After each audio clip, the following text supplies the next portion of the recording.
So, without further ado, I would like to introduce you to Yinka Bankole. Yinka Bankole is currently working as a flow assurance consultant with Eni. Eni is the Eni Progetti. I hope I said that right. It's an Italian Almost. company. Um, but it's the design arm of Eni Energy, an oil and gas company. And he's also a chartered engineer, and he's been chartered with the IChemE since 2007. So when we talk about chartership, he knows exactly what he's talking about.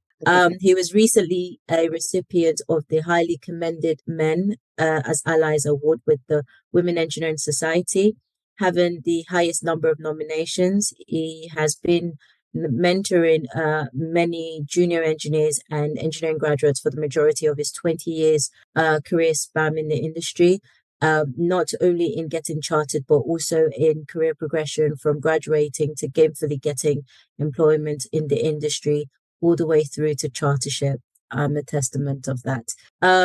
Like many engineers, he's experienced challenges in getting chartered and always emphasized that it took him over 10 years to actually achieve his chartership status. And as a result of this he's very enthusiastic in assisting other people overcome, similar challenges that he's experienced to becoming chartered, so as to reap the benefits of chartership, which hopefully we'll discuss in a lot more detail today, and encouraging other individuals as well to ultimately help them, fulfill their professional goals and heart desires. So welcome, Yinka. Thank you, Abby.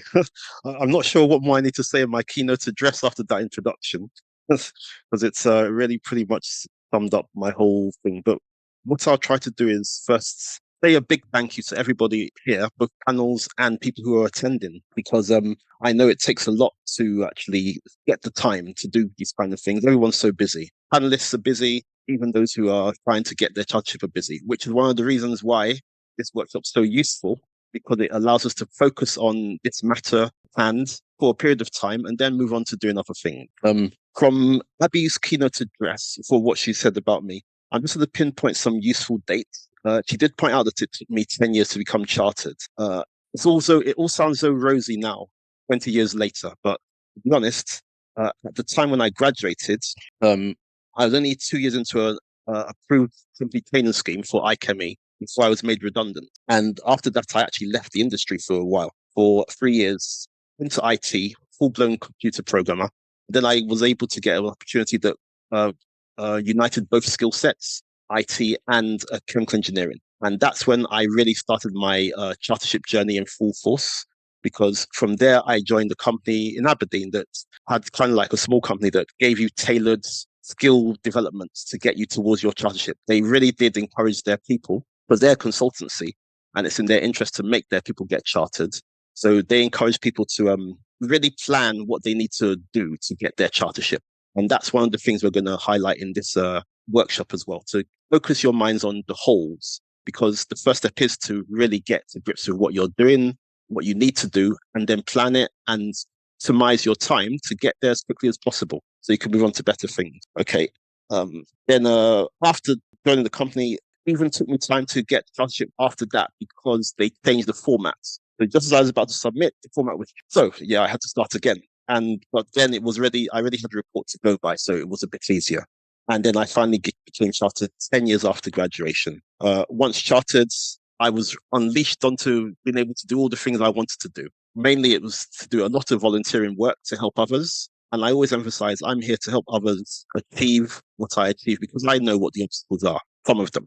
From the point of BWENG, it's a whole new dimension of obstacles. That's why BWENG exists, to help you overcome any kind of obstacle in your professional development. I won't list all the different voluntary organizations I've joined. I will always encourage, just as Abby said, LinkedIn is a very powerful networking tool. It's so important these days. So yes, as Abby said, 94% that time hadn't shared. I've noted some people have shared now, so I'm sure it's gone down to hopefully as zero by the time we finish this workshop. But yes, to manage expectations, this is a 2.5 hour program. It's not going to be easy to get everything covered, and you won't have any questions furthermore. So I really do encourage you to share your networking details via LinkedIn and create your own community beyond that to continue to discuss chartership issues. There will be issues you'll need, and these will be exposed as we go by through the workshop. Definitely references, networking, mentors, all these kind of things. So on that note, I think we can move on to the next. Oh yeah, that's it. Should I introduce the panel? I'll Yes, please. Okay, The floor is perfect. yours. Perfect. Okay. Right. So this is also a testimony. I'm just seeing. I can't. Without having a big smiley grin, joy I get when I see certain people with chartership, because I know some of their journeys. I know Mariam's journey. I know Titi's journey, and some other people. I know their journey. So when I see chartered, it really makes me happy. I can't. I'm gonna. It's just ordinarily emotional. Okay. So we have a really great panel here. We've got Maryam Mendes. He's a structural engineer and a chartered civil engineer. Perhaps I'll let you introduce yourself now, Maryam, and then we'll go around the boards. Yeah, sure. Hi, everyone. As Yinka said, I'm Maryam. I am a chartered civil engineer, but my actual job title is structural engineer. I work for Arup. I've been working for Arup since 2015, and I got my ICE chartership 2021, so that's 3 years ago. Yeah, like similarly to Yinka, I felt like a lot of obstacles. A lot of them were actually internal. And believing in, my ability and the things that I had learned over the years in the industry. So yeah, looking forward to speaking to some of you and giving some advice and sharing knowledge. Then over to Titi. Honestly, it's hard to introduce you in 3 lines with all the things you've achieved in the last 1 to 2 years, but I'll let you introduce yourself. Titi, another chartered engineer and senior process safety engineer. Yeah, thank you, Yinka. Okay, hi everyone. So yeah, my name is Titi Oliyide, and I'm a senior process safety engineer. I got chartered with the Institute of Engineering and Technology, that's the IET, in September of 2022. Yes, September of 2022. So yeah, not so long ago, but yeah, it's been a journey. I think it took me again almost about 8 years as well to get to that point. So yeah, definitely looking forward to sharing more. I'm sure when we get into the detail, I'll share more about the challenges and how I'm able to overcome them and yeah, get chartered really. So yeah, happy to be here and looking forward to the discussion. I'm resisting the temptation, Titi, to say a bit about you, but I'm not going to do that in the forum. Okay. Last but by no means the least, we've got Marie Williams, and Marie is someone I haven't actually met, but I have seen her LinkedIn profile, and it speaks volumes for itself. And I can't help but notice at the bottom of her title is CEO of Dream Networks. That is a fantastic title to bring to the table anyway. But over to you, Marie, to just introduce yourself. Okay, firstly, let me know if there's any sound glitches. I'm in Kenya. I'm actually Nigerian, but I'm living in Kenya for now. And it's like almost 10 p.m. and this internet have power off like NEPA in Nigeria, like we get it in Kenya. So if the power goes off, you know what's going on. So yeah, I'm Marie Williams. I am chartered with the Institute of Mechanical Engineers. My story might be a little bit different to everybody else's. After university, it took me maybe 4 or 5 years. Had a similar challenge as previously spoke about when the format changed, which meant it took me longer than I had planned. But I actually got chartered within a company called Atkins, and they had a fantastic scheme for graduates, and they really wanted to accelerate you. I think it being part of an organization as a consultancy, they want you to be in the front of like Airbus or Rolls-Royce. So scholarship means a lot to them, and it means that they can charge more for you. So I wouldn't say it's because of my skill, I'd say they pushed me and put me in good opportunities as well. But yeah, I'm sure we'll find out more about each other in a bit. But yeah, my name is Marie. I'm also from London, so my accent is strong. You pronounce NEPA very well. So that's a starting point. NEPA, which is a big shame, actually. Just NEPA, DUMSA, and all those things. Okay, so right, we're going to go straight into questions. What I'd like to, Abby, I'm not sure. Are we going to go through the questions and let participants also ask questions as we go along so that they're Correct. involving a Yes. process? So if there's any questions in the chat, I will let you know, or you can encourage the participants to unmute themselves and ask as well, as you wish. Perfect. I'll start with the first question, which is the most important one, which is why did you become chartered? And I'll literally just go through the same list in the same order. So over to you, Maryam. why did you become chartered? Relatively quick answer, but I think just getting chartered was a natural progression for me in my career. When I graduated and when I joined Arab as a graduate, there was a lot of talk about, everyone start working on your IPD, try and get chartered.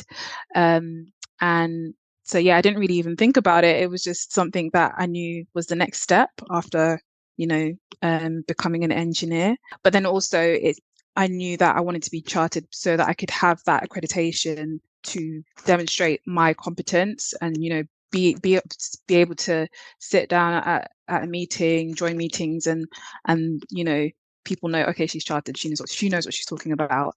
So yeah, that's my answer. That's right. And over to you, Titi. Why did you become chartered?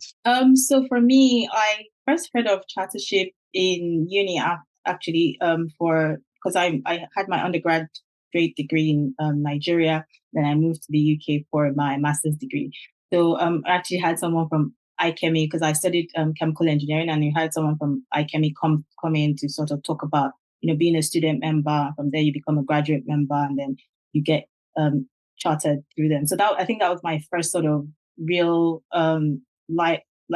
real time hearing about Chartership. I then got into a role within a small company, so it didn't have a graduate scheme. I guess this is maybe a different aspect I can bring to the conversation, where it was a consultancy, but they weren't pushing the Chartership as much. So for me, wanting to get chartered was a bit like what Maryam said, in terms of understanding that, letting people know that I was, accredited to a certain level.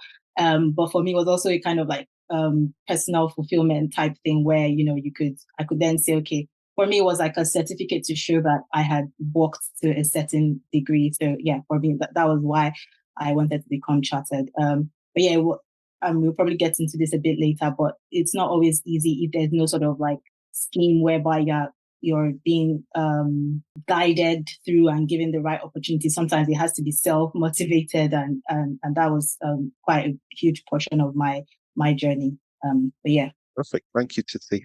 And once again, Marie. So mine's similar to Miriam. Mine was a natural progression within the graduate scheme. But the reason I said it took longer is because I definitely relaxed. I think my line manager used to maybe every quarter speak to me about my competencies, etc. I found the process a bit long, it was a complete, when we talk about the instrument mechanical engineers change their process quite a lot, but it was quite a lot of detail you had to provide every quarter. So I fell behind. And then when I fell behind, I'll just tell you a quick story. I have a friend who was French mechanical engineer called Andy, and I worked in the aerospace department, and he moved from, I think, Formula One cars to aerospace. So we became like really good friends. We like designed and did things together. And then I remember him one day saying, I'm taking a week off work and I'm going to do my chartership. And I wouldn't say English was his strongest point. I feel like he kept his French as much as he could. And I was like, really, Andy, 1 week? And he's like, I'm doing it. And then he finished his form in 1 week. And then obviously it takes a bit of time to get through. He got somebody sponsored him in our organization, and he got his chartership before me. So I think that was actually, I was also inspired by the fact I'd relaxed, but that there were other methods. I didn't have to do a quarterly report. I could just actually stop, focus, do the report, and get somebody to support me. And obviously, I'm not saying it was very easy, but I think that when I realized the process could be more streamlined than the one I had known, I was inspired to actually just get my chartership done. I wouldn't say I really thought about the benefit it meant to my career. We can talk about that later. I was kind of doing it because I realized it's something I should have done by now. Perfect. Just as you were saying that, a message came through, and I was trying to do 3 things at once, but I know that what you were saying was all good stuff. Thanks, Marie. I couldn't help but notice a question that came through. I'm just going to open up the chat. Just see if that's the first question that's come through, because it's good to encourage people to actively participate and to answer people's questions straight away. So, guys. So the first question that did come through was from Louisa. She said, what are some of the challenges to becoming chartered? Okay, right. What I'll do is I'll first just point out one thing. The question of why did you become chartered? I noticed that IChemE actually has a link which mentions 10 top reasons to becoming chartered. So I will forward that at some point. But one of them really does string a bell with me, which is about remuneration. And Marie kind of said it in a way because there's a bit of a market going on between different institutes to get you to become chartered with them. So IChemE, IMechE, IET, they all are pushing and trying to encourage people to become chartered. And no doubt, along that with that, one of the benefits is you are able to be marketed. So consultancies would be able to market you better, charge more for you. And by default, if you're aware of it, which I became as my career went on, you can actually also try and link to you getting higher remuneration. It all goes hand in hand. You increase your confidence, you become more bold, you become more aware of your worth, and then you can actually really put a strong argument together for you to be able to be charged better alongside the prospect of promotion. So it all goes hand in hand. Obviously, it's not the only way by which you can get promotion or increase remuneration, but it definitely gives you a good foundation to move that forwards. So I will share the link with the IChemE's version of 10 reasons. And that's the question. So over to the question of what are some of the challenges to become chartered? Let's go in reverse order. Let's start with Titi for this question. Yeah, I'll say some of the challenges are, well, one is time. I think we've all sort of alluded to it as well.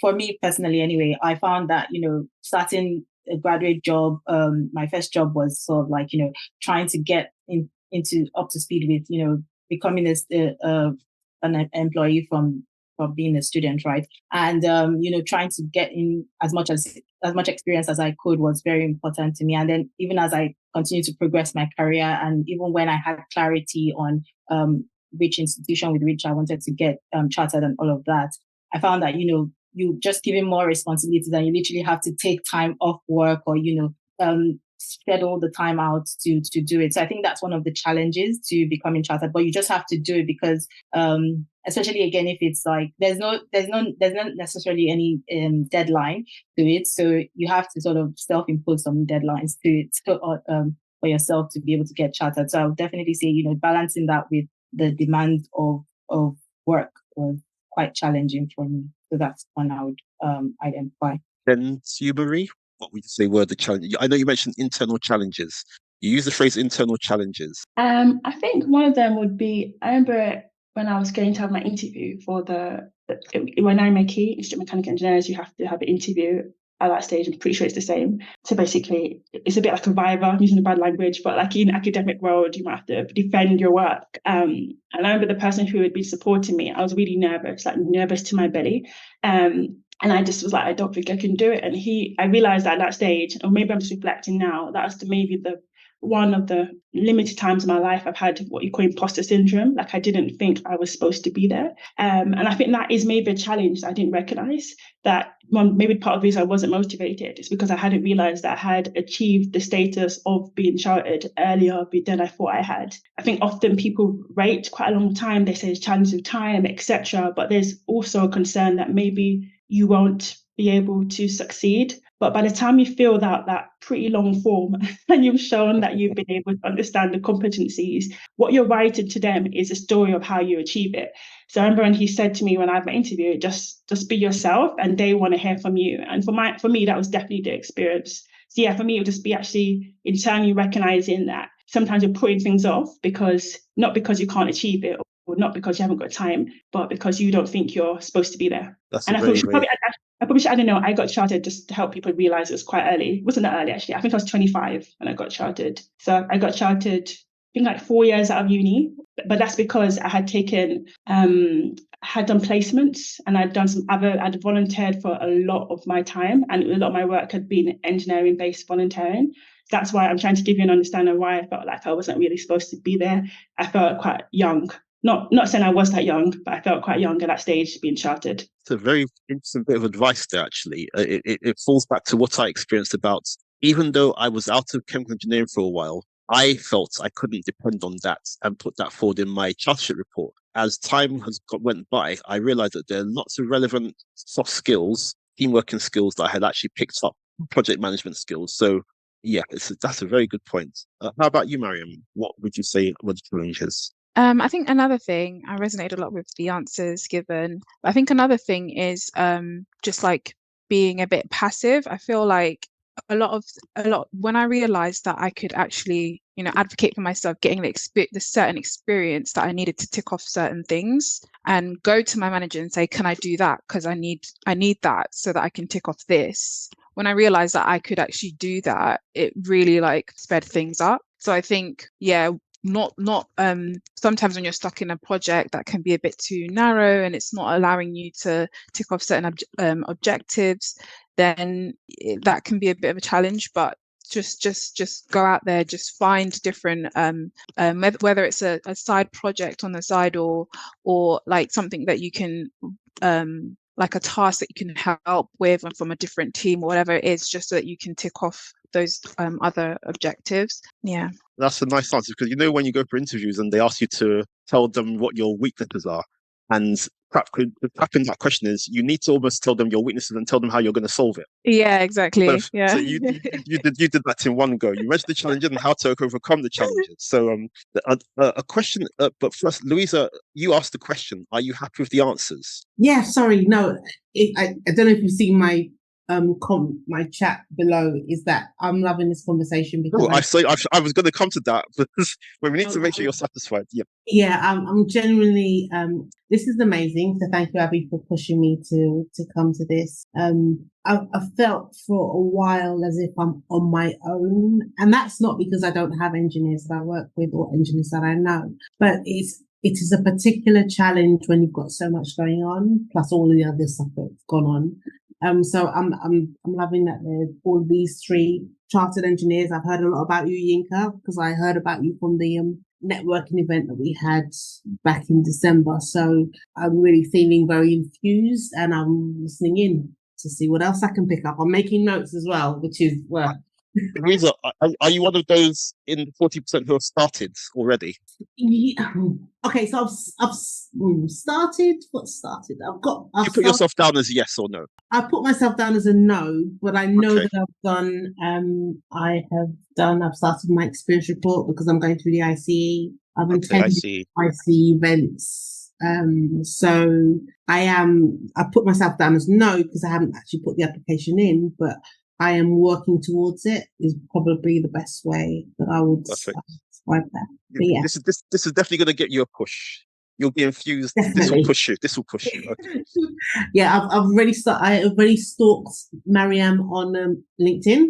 So yeah, it's just good to know because, as I said, for so long, felt like I know I want to do this. This has been a goal of mine for a long time, but it's just that little bit of, okay, you can do this, get over the hill kind of thing. So yeah, I'm loving this. Thank you. Okay. I'll go on to another question. There was a question from Adiva Peters. Question is, what are the 5 tips to become chartered? What one thing do you wish you were told at the beginning of your chartership journey? I'm assuming what that means at the beginning of your chartership journey, because I'm assuming, Adiva, is that correct? Hi, no, sorry, I'm not at the beginning of my journey, but I'm just thinking about it because I've just graduated. Okay. So I'm going to put that forward. So the question, so it's actually as you said it. So let me pass that around the table again. So what are the 5 top tips to becoming chartered? What one thing do you wish you were told at the beginning of your chartership? Should I pass that to Marie first? Sure. I think one of the things is 2 bits of it. One, it takes a bit of research, and that is partly what we're talking about in terms of networking, maybe reaching out to other engineers who are chartered with different organisations, or maybe within your skill set where you're going to be chartered. But one, knowing what body you want to be chartered with, and that again, that can take a bit of time. Then really understanding the competency matrix. I think often we are all engineers. I'm not saying we all have the same mindset, but if you see the competency matrix, and that's what Maryam said, you can then know what you need to map yourself against. And then you can know what you need to push continually to do, or where your gaps are. So yeah, I would just give 2. And that would be, like I said, knowing where you want to be chartered quite early on. And you can move around, and then also mapping the competencies. Another thing I should actually mention, somebody said a point in the chat, I won't answer it fully, but the main thing to understand is quite a few of these competencies, like the soft skills, are consistent across the different chartership bodies. So communication skills, working within the community, or basically doing like volunteering and being able to show how you're using engineering in that manner. These are consistent skills. And then when it comes to the technical part, it will be nuanced to your actual chartership organization, but they have the consistent format. I'm pretty sure that's true. The reason I know is because my husband, who's engineer, also is now trying to be chartered, and it's taking him ages, and he's just trying to find out the easiest way to do it. And that's when he realized that actually a lot of these organizations have a similar formula. Yeah, that's a very good point. Okay, so you mentioned two. I have a funny feeling that those two are going to be common amongst all of us. But Maryam, anything to add to those? What Marie just said? Yeah, I've got one that I can think of at the top of my head, and I think it's also going to answer Sunita's question about keeping a log. And I think it's literally as you're working on projects, if you do a task, literally just write a couple sentences about what you're doing, just a really succinct paragraph about what you're doing and what benefit it's made to the project. Like if you keep doing those things several times along a year or however long, you realize that actually those things you can actually pull them out, and you might be able to insert it into your report that you submit, or you can insert it into the IPD thing. So just like, instead of giving yourself the grief of like having to remember what you've done a year ago, if you just continue to keep a diary or keep a log of everything that you're doing, that will really help. And then also like find out what way of recording works for you, because I know that some graduate schemes, they tell you to do a quarterly report. I actually agreed with my mentor that I couldn't actually do reports, that actually it was easier for me to just do bullet points for each competence, and he agreed. So if that works better for you, try and see if your mentor will agree with that, your delegated engineer will agree with that, and it will just make things a lot more easier. I know report writing is helpful, and it will get you into the habit of writing reports for the big report that you need to do, but for the sake of completing your IPD, if that works for you, then do that, because that's what I did. Yeah, it's all about what works for you, really, isn't it? So so many different styles. The end aim is to be able to fill in the reports as smoothly as possible and make sure you covered everything in your career. Okay, how about you, Titi? Yeah, I think in addition to all the really good points that have been made, I would say make use of your network, and also so like if you can do it with other people, or if you know people that are just a bit further ahead of you in the journey, definitely make use of them, because and I'll tie that to understanding the competency matrix as well, because sometimes the competency matrix is written, or the examples that are written in there are written to make sure that it covers quite a wide range of engineering experiences. And even though we are all in the same profession, what I found is that people, depending on what type of engineer you are, you might be heavier, or you might have more experience, more evidence for some particular competencies than the others. And so understanding those nuances and understanding how to make sure that you do provide the required, at least the minimum level for each of those competencies, will come from comparing or at least talking to other people within your network. Within that network banner as well, I would say make use of your professional engineering institutions resources around that. So for me, going through the IET, they had a webinar. I think I attended one of their webinars, and that's when for the first time after attending that webinar, I thought I can actually do this, like, because they answered the questions so well, and they were able to say to us, there are other ways of, like, they gave different varied ways of answering the questions or meeting those competencies as well. So for me, that really gave me a good push to say, okay, I can actually do this. Yeah, definitely, I'll say, your network is quite key, and, just networking with others and trying to find out information on how you can specifically show the evidence for those competencies. That would be it. And definitely, again, maybe this speaks to, if you didn't go through a graduate scheme, having that opportunity to, like, if you don't have that if you don't have that structure, create that structure for yourself. I wish I had known that at the beginning of my journey. However, one thing that really helped me is that inherently the type of engineering I do, we write a lot of reports as a safety engineer. So I was able to remedy that by going back to all my reports and actually seeing what I had done.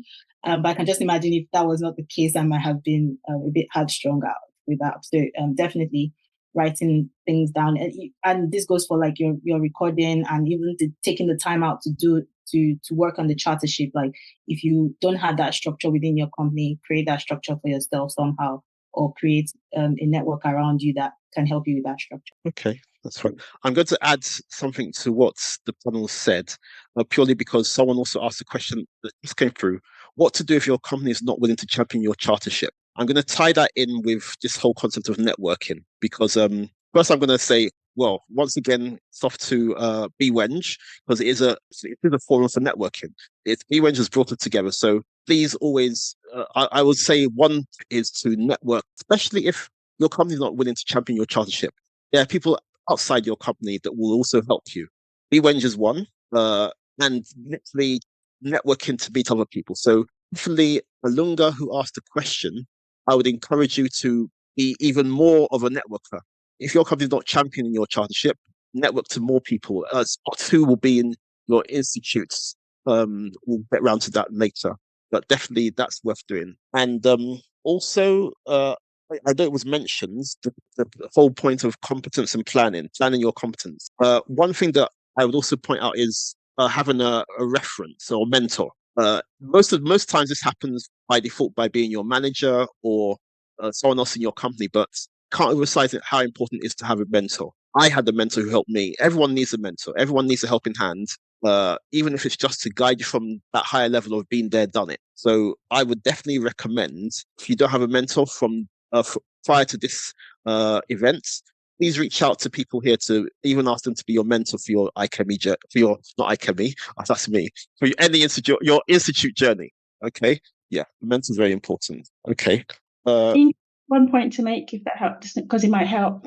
I think the key thing to think about often is not saying we can put engineering in a box, but quite a few, the engineering I did in mechanical engineering, I worked in like aerospace and nuclear fusion, and like software, it was always men.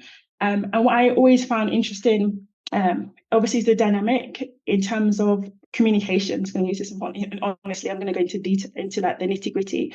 Often we might not actually want to network as engineers. I'm not saying I actually love networking, but I found a lot of engineers who just do not like to do it. And when we talk about networking, you can do it in like a manner that doesn't mean you have to like be out there constantly speaking. Like we said, LinkedIn is a great resource. You can use Google, like LinkedIn Analytics, or just simply search to be able to see actually who is chartered.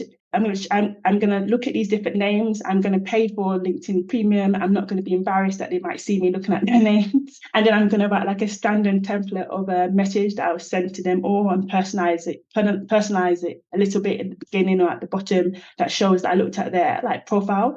And that is a way to network without actually having to use all that energy of going out there and speaking to people. Because I know actually, if you haven't gone through the graduate scheme or other methods like that, you might not have these people around, and there's just ways to do it that don't have to take up loads of your like energy if you're an introvert. Yeah, I agree. But one other point, actually, while we're still on that topic about if your company is not willing to champion your chartership, even the institutes, they do also mention if your company is not actively assisting you, they offer resources, they offer ways to network. So there's a whole range of ways you can get in touch with someone who will help you. Just reach out. Yeah, it's true. And networking, when I say networking, I'm not talking about screaming from the rooftops either. It's more about just quietly focus your connections on certain people. And yeah, IMechE is here. I'm sure IMechE will even be happy to point you in the right direction in the future, isn't it, Abby? Yeah. Yeah, actually, something that we were going to discuss a bit later on. We have like a study group planned for getting people to do their chartership, which should hopefully help with some of the questions that was raised about, not having the time to do it. Well, the study group, it's dedicated just for working on your chartership. And also, if you're available to join as well, it would be another good opportunity to network. We do have 2 other questions and 10 minutes left of the panel discussion. Okay. So what I are the wanted to, questions? I guess, raise them. One was One was from Daisy. What skills, soft and hard skills, are they looking for civil engineers to get chartered? I think maybe we will leave I think that to the Mariam, breakout I think, session. I We'll leave think, that to the breakout session. So yes. yeah, and then in the breakout session we can even go into a lot more detail. And if you have your chartership competency, or you started your application and you have specific example that you wanted to ask if this was a good one or not to use, then that would be a really good place to bring it up. The other question from Virtue is, how long did it take you to write your chartership report? Can you expand on my question? Oh, Virtue, interesting question. That's why we're here, because in my case, it took me years because obviously the format changed. But Maria, did I get it right that yours was quite quick? Yeah, I did a similar thing to Miriam in the beginning. I was doing it, but not I was in it quarterly, but I was writing reports, and that was like I didn't want to do that anymore. And then I just took out. I didn't actually take time off work, to be honest. I think I took out a few weeks. I just did it in the evenings. And again, I was really systematic about it. I like mapped it. So it didn't take me, I would say it took me less than a month to write the report, definitely. I'm anxious to highlight this question because it's a very good question, in the sense that when someone is focusing on this how long, it can be a put off. So what we're trying to say is, if you plan it well, these that we're suggesting in this forum, like obviously planning, having a referee, highlighting this, you can actually do it very quickly in terms of total time. But you've spent a lot more time planning it, haven't you? So in my case, I'm not sure if I planned it as well as I could have, and it took me many years. Plus, there was a format change. So there's no one answer to that. How long? You're going to get different answers from every member of the panel. But I'm going to turn it back to you, Virtue, and ask you, how long is it taking you? I could ask a lot of questions. Maybe we'll ask at the hands-on session. But no, my main reason for asking that, I'm trying to be a chartered engineer, but I'm going through the IMechE route first, so incorporation, then chartership. And I've been, as Marie said, systematic with my things. The way I write my evidence is quite in-depth, probably more in-depth than you really need to put in IPD online. But I just know that would help me when I come to write my report. But it's just like, I already know my process and how I function. And I say I'm quite organized, but like I'm speaking to other mentors, which you can get from like the Institute of Civil Engineers. They have a lot of resource out there, and you can find mentorships from anyone. So people just tell me different stuff, which is why I got this panel as well. So I just wondered as a guideline, because I know I could do it in a month, but some people say, oh no, you need like 6 months, or I don't know. I think it just depends. But I just wanted to hear what you guys are going to say. Yeah. Don't be put off by those 6-month people. It sounds like you could. It sounds like you could do it in one evening. In one focused evening with a coffee and really saying, I'm going to finish it tonight. You can definitely get halfway, if not more than that. And then it's a case of just for someone who's been there, who can actually refine it for you. And I'm pretty sure you're not far away from it, to be honest, but we'll get there. So perhaps we'll go to one last question from the. I'm interested in talking up the question about what if you want to change your institution, and it's one of the questions that I think has already been asked previous to that. So Titi already knows I'm going to ask her this question first, so I'm going to get that over to you. You know what I'm asking about. Yeah, so I think so the question is what if you started off with another institution and you want to change your institution? I did that.